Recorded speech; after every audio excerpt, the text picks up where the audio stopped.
Well, your Yanks stay alive. Well, I'm going with that. I'm going with that. You're kidding. You're picking the Yankees? And I'm not going to lean on extra motivation being provided by CC Sabathia. Thank you.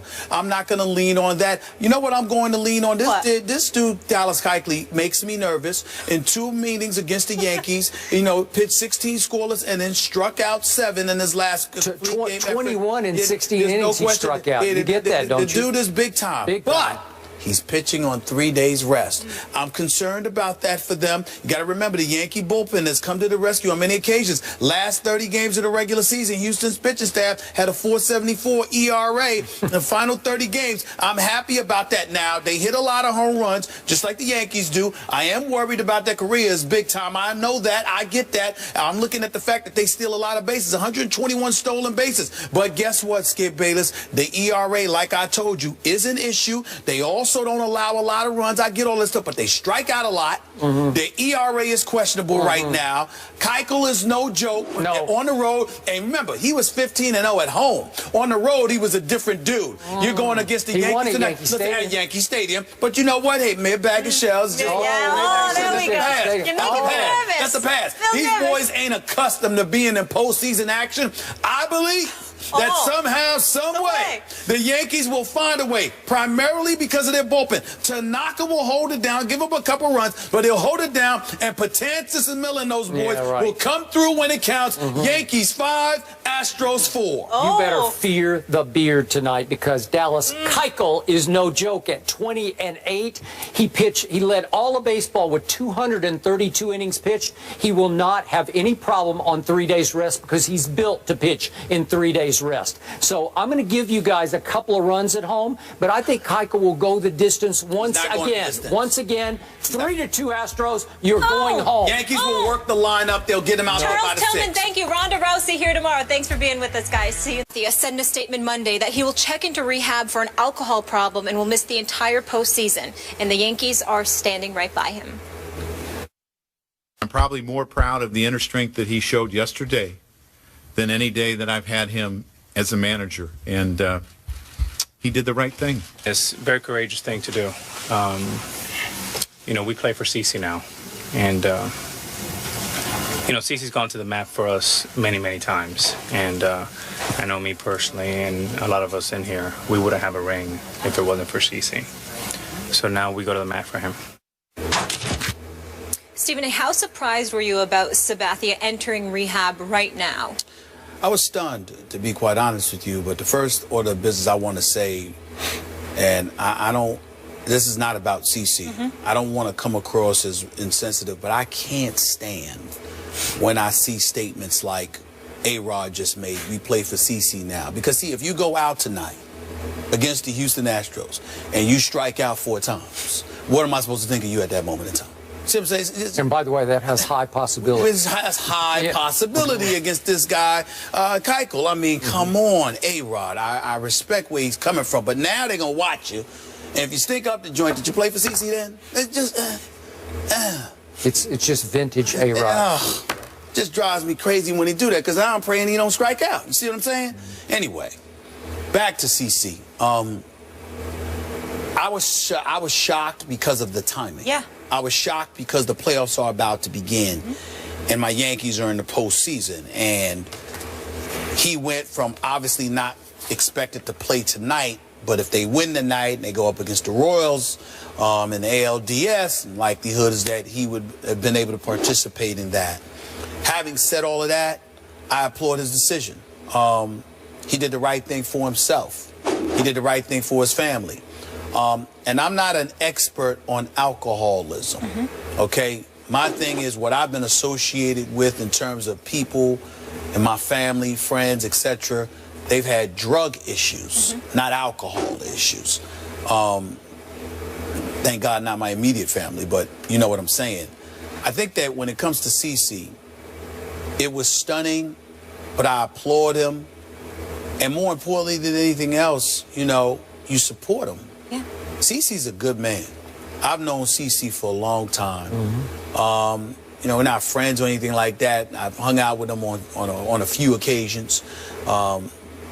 You know, because everybody come through 40-40, and I want to, you know, that's my spot. I love them brothers over there, and obviously he's been over there because Jay-Z and, you know, Juan Perez and all of these guys, they're incredible friends and supporters of his as well. They should be.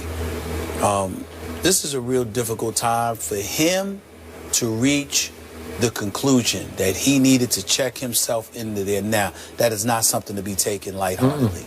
He is, regardless of his affable personality, the fact that he's personable and he can talk to anybody, that he's kind, that he's great, he's a great person, he's a high-end competitor, he's a champion, he's a Cy Young Award winner, he's all of these things. He's one of the best people you can find in professional sports, just as a great and decent human being. Yep. And he's a high-end competitor. There is no way on earth that he would have gone into Joe Girardi's office and said, I need help at this moment in time, unless he felt that he had hit rock bottom. Yep. And he was a detriment to the team, Yep. himself, and his family.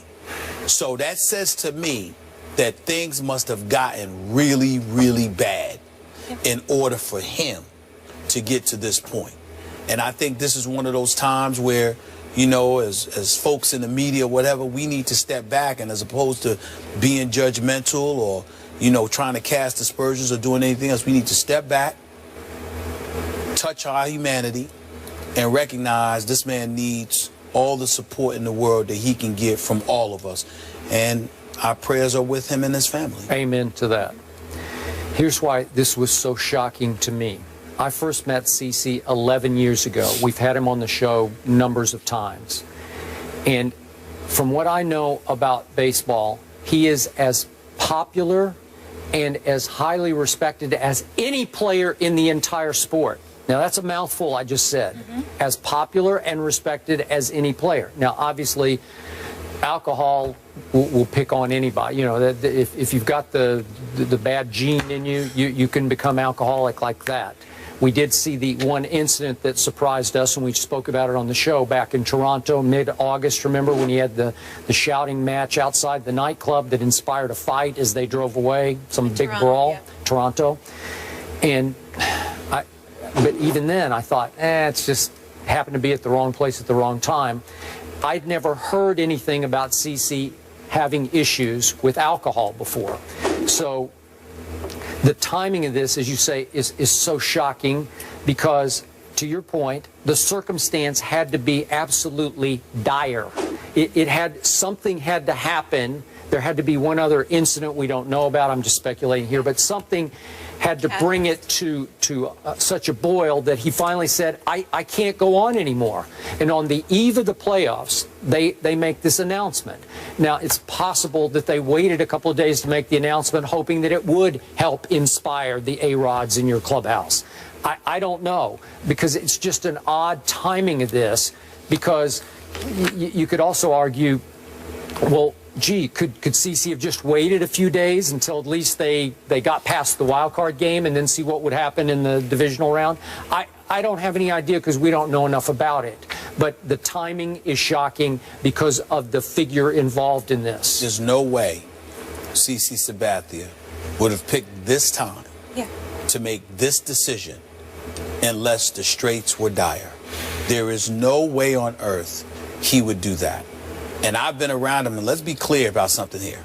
Never once have I seen him inebriated. Yeah. Never once. Every time I've seen him in public, at a public event, or anywhere else, he has always been CeCe. So it's very, very shocking to learn that he even has a problem, to be quite honest. That's correct. That's how I feel. But I do know that he is legitimately a very, very good man, a good brother, good family man, etc. And again, our hearts are with him and our prayers are with him and his family. Absolutely. So bottom line, how do you think, or will this at all impact your team going forward? I don't think that it's going to have an impact on the Yankees one way or the other. They're either going to show up and play well because they lost 6 of their last 7 to end the season. They did. They're either going to show up and play well or they're not. I know this much. I don't want to hear CeCe as an excuse for losing. I can promise you that. The Houston Astros are lethal. Keuchel can ball. He's pitched 16 scoreless innings against the Yankees in his last 2 meetings, got an ERA a little over 1. He has dominated the Yankees. I am very, very concerned about him. But the Yankees are one of the leading home run hitting teams, okay? And even though the Astros are as well, the Astros also strike out more than practically anybody. The Yankees going to win this game tonight. They better handle their business. And CeCe had, by his standards, an off year. Is that fair to say? ERA over 4. Yeah, he's been a little better lately, but yeah, I don't know that he would have. Worse. Yeah, but he was getting better. Yeah. We wish him and his beautiful family the best. They also do a lot in the community. I want to point that out through their Pitch Foundation as well. It's on tonight. Yanks. We'll see what happens. But meanwhile, joining us now, a special guest. We all know him as Peanut Tillman. Charles Tillman in the house, looking fresh. I don't know. Well, I'm giving these guys a little run for their money right now, man, Charles. I'm just thankful the brother's not in Chicago no more, personally. That's just me. Undefeated. That's right. It's nice, right? You know, he misses Jay Cutler. Oh, he misses Stop lying. Don't lie on that man. How are you? Don't lie on that man.